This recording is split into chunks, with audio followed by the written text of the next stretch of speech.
Assalamualaikum warahmatullahi wabarakatuh. Saya Selviara Rahmawati dengan nomor induk mahasiswa 10221170. Dan saya Vita Rahmawati Putri dengan nomor induk mahasiswa 10221140. Dan saya Amanda Sri Nuranggraini dengan nomor induk mahasiswa 10221136. Dan saya Nisa Rohmah Habibah dengan nomor induk mahasiswa 10221168. Dan saya Sabina Patla Jahra dengan nomor induk mahasiswa 10221234. Halo, assalamualaikum warahmatullahi wabarakatuh. Perkenalkan, saya Vita Rahmawati Putri. Di sini saya sebagai owner dari Fotokopi 3. Perkembangan masa ke masa kita di dunia pendidikan mengalami perubahan yang awalnya online menjadi offline, yang awalnya kita belajar melalui internet, tapi kita sekarang melalui tatap muka. Nah, termasuk ke dalam tugas-tugas sekarang sudah tidak lagi dikirim secara online lewat sosial media, tetapi sekarang harus dicetak. Nah, dengan latar belakang itu saya mendirikan Fotokopi 3 Putri. Sebelum memasuki ke pembahasan inti, izin memperkenalkan diri. Saya Selviara Rahmawati sebagai moderator di tugas evaluasi tengah semester ini. Untuk mempersingkat waktu, saya mempersilahkan Vita Rahmawati untuk ikut gabung bersama saya.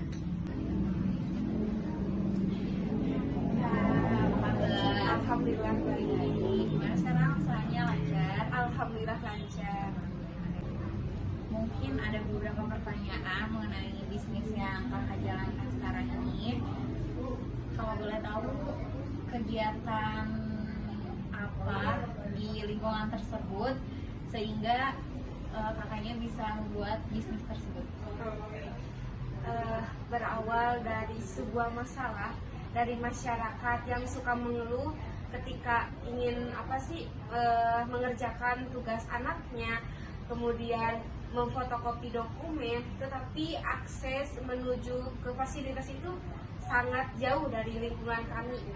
Nah, dengan itu inisiatif saya membuka jasa print dan fotokopi di lingkungan ini. Sebelum kakaknya mulai usaha tersebut, apakah kakaknya melakukan riset pemasaran? Sebelumnya mungkin waktu itu hanya berjalan saja, tetapi setelah belajar, ternyata secara tidak sadar ini sudah melakukan riset pemasaran. Jadi nggak langsung turun tangan langsung gitu ya. Untuk menganalisis manajemen pemasarannya itu bagaimana, Kak?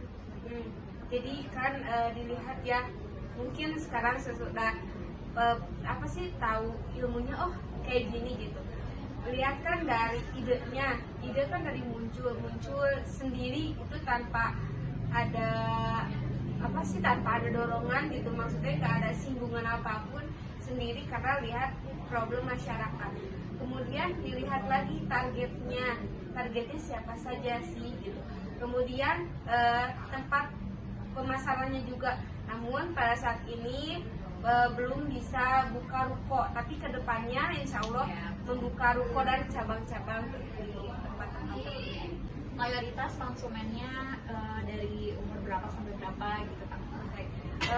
Untuk sekarang mayoritas tuh dari usia 8 tahun sampai usia kuliah, masuk usia 23-24. Kenapa dari SD atau 8 tahun? Karena anak berumur 8 tahun itu belum bisa mengoperasikan laptop. Nah, karena ada program lebih unggul dari usaha saya bisa memaksimalkan apa yang konsumen inginkan.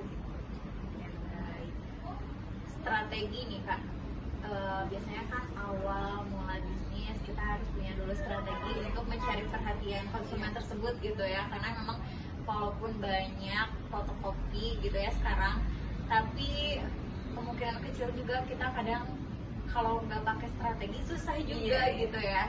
Nah, kakaknya punya strategi yang baik untuk usaha kakaknya tersebut gimana kak? Oke. Yang pertama, kasih harga di bawah fotokopian yang lain. Ya, oke. Maaf ya, sebelumnya kan saya pernah riset pasar dulu kan. Berapa sih di toko ini, di toko ini? Kebanyakan udah di atas 1.000. Ya. Paling kecil kan 1.000. Ya. Tapi di saya masih 750 itu per lembar. Nah, kemudian dikasih kartu ucapan, ya untuk menarik konsumen gitu ya. Dan untuk anak kecil dikasih 1 permen gitu. Untuk apa sih? Ya menarik lah ya, biar kembali lagi. Itu. Terutama harga udah murah, dikasih Iya. gift gitu kan. Jadi orang tuh mending kesini gitu ya. Kepuasan konsumen tuh terlayani ya. Betul-betul. Kalau cara menentukan segmen dan sasaran pasarannya itu seperti apa kak? Oke, kan karena kebetulan di rumah juga jadi apa ya, jadi kader gitu ya, kader. Oke, jadi terlihat berapa persen sih memungkinkan nggak kalau membuka usaha di sini.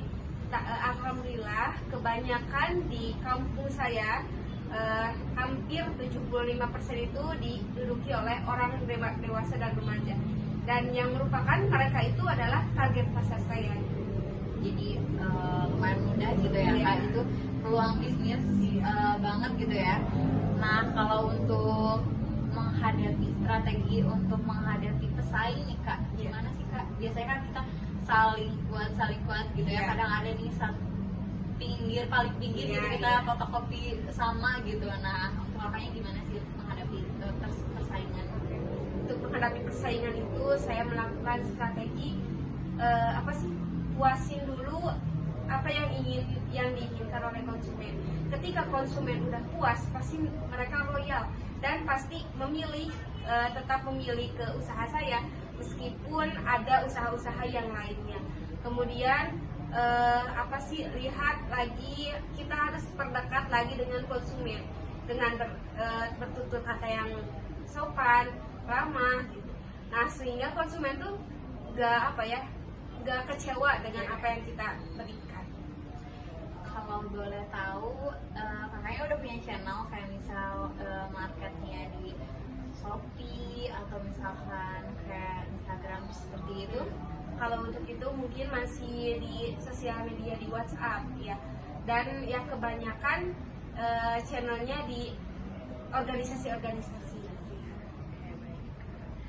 Nah, untuk yang terakhir mungkin ini ada pertanyaan, yaitu bagaimana menentukan marketing mix kayak misalnya produknya, harganya, promosi dan juga tempat.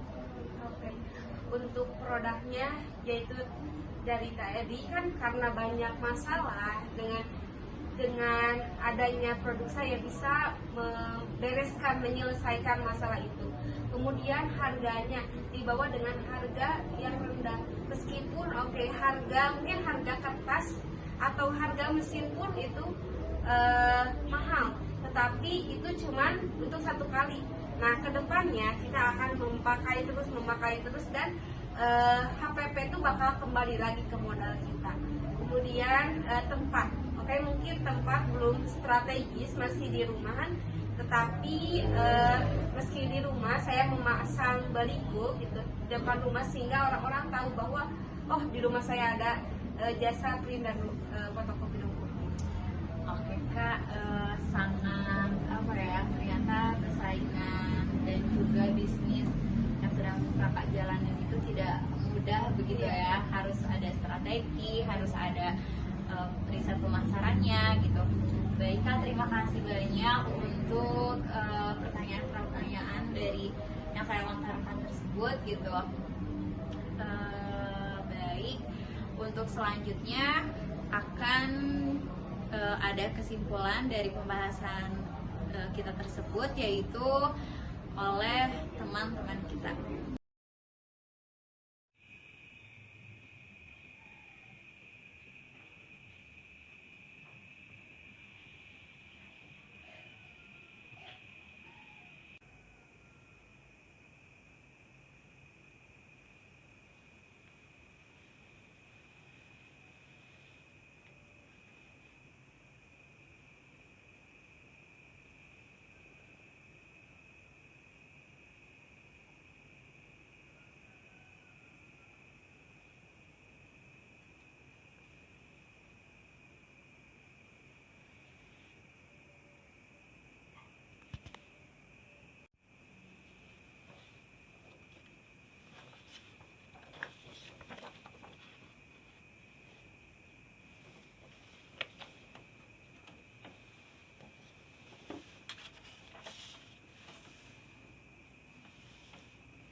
bagus karena lingkungan pemasarannya mendukung. Untuk yang kedua yaitu riset pasarnya sangat sesuai dengan lingkungan pemasarannya. Dan yang ketiga yaitu pasar konsumen. Pasar konsumen dari fotokopi kami yaitu pelajar, dan karena di lingkungan kami banyak pelajar dan sekali-kali banyak masyarakat luar yang datang ke ruko kami. Yang pertama itu ada strategi kegiatan Anda masuk ke pasar bisnis. Jadi di lingkungan tersebut kebetulan jauh dari fotokopian dan muncullah ide untuk membuka jasa fotokopi. Untuk strateginya, jasa fotokopi Tiga Putri memberikan permen dan kartu tanda terima kasih kepada pelanggan. Selanjutnya yaitu ada produk diupload ke media. Jadi kesimpulannya untuk channel yang sekarang diuploadnya itu hanya di media sosial doang seperti WhatsApp. Untuk yang lainnya belum ada. Yang selanjutnya yaitu ada produk diupload ke media atau marketplace. Nah, di sini kesimpulannya untuk channel yang sekarang itu hanya diuploadnya pada media sosial doang.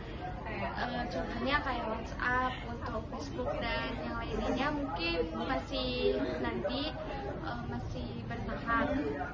Dan yang terakhir yaitu ada penentuan marketing mix. Jadi kesimpulannya untuk marketing mix ini sangat bagus karena produknya yang sesuai, terus harganya yang masih minim di bawah harga pasar yang lainnya, dan tempatnya juga sangat strategis untuk membuka usaha tersebut karena banyak kalangan remaja, anak kuliah, dan anak SD juga. Oke, untuk kali ini dicukupkan dari kelompok kami. Mohon maaf apabila terdapat kesalahan dalam pengucapan katanya. Semoga bisa diambil nilai positifnya. Sampai jumpa di tugas-tugas berikutnya. Wassalamualaikum warahmatullahi wabarakatuh.